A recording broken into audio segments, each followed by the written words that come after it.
అరికాడదాం అరికాడదాం.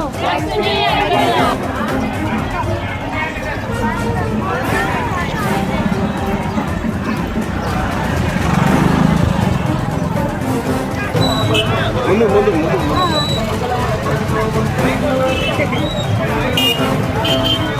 హుస్నాబాద్ నియోజకవర్గం మరియు మహిళా జేఏసీ ఆధ్వర్యంలో మహిళా సంఘాలను కలుపుకొని ఈ డ్రగ్స్ నిర్మూలన మరియు ఆన్లైన్ బెట్టింగ్, లోన్ యాప్స్ మరియు వివిధ అంశాల మీద ఈ పోరు యాత్ర గత 4 రోజుల నుంచి నిర్విరామంగా కొనసాగుతోంది.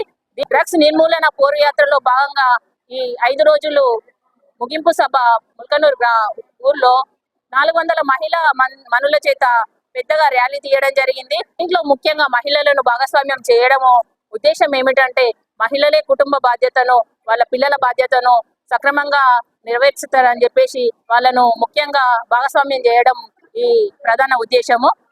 డ్రగ్స్ కు సంబంధించి పిల్లల్లో ఎలాంటి వైపరీత్యాలు జరుగుతున్నాయో దీనిలో ఈ యాత్రలో భాగంగా ప్రతి ఊరు గ్రామాన కూడా అవగాహన కల్పించడం జరిగింది. దీనికి ప్రజలలో పెద్ద ఎత్తున భారీగా వాళ్ళ అభిప్రాయాలను వెలిబుచ్చడం జరిగింది. వాళ్ళకున్న సమస్యలను కూడా ప్రతి గ్రామాన వాళ్ళకి ఏవైతే సమస్యలు ఉన్నాయో దాని గురించి చర్చించడం జరిగింది. దాన్ని కూడా మేము కమిటీ ప్రభుత్వం దృష్టికి తీసుకుపోతామని మేము ఈ సందర్భంగా తెలియజేస్తున్నాము. ఏవైతే వాళ్ళకు ఊర్లో డ్రగ్స్ మీద, యువకుల మీద, యువత ఏ రకాల చెడు వ్యసనాలకు లోనైతున్నారో ఈ పోరు ఇంతటితో ఆగకుండా హుస్నాబాద్ నియోజకవర్గం మొత్తం నిర్విరామంగా సమావేశం ఏర్పరిచి ప్రజల్లో అవగాహన కల్పించాలని చెప్పేసి దీన్ని పెద్ద ఎత్తున తీసుకురావడం జరుగుతుంది.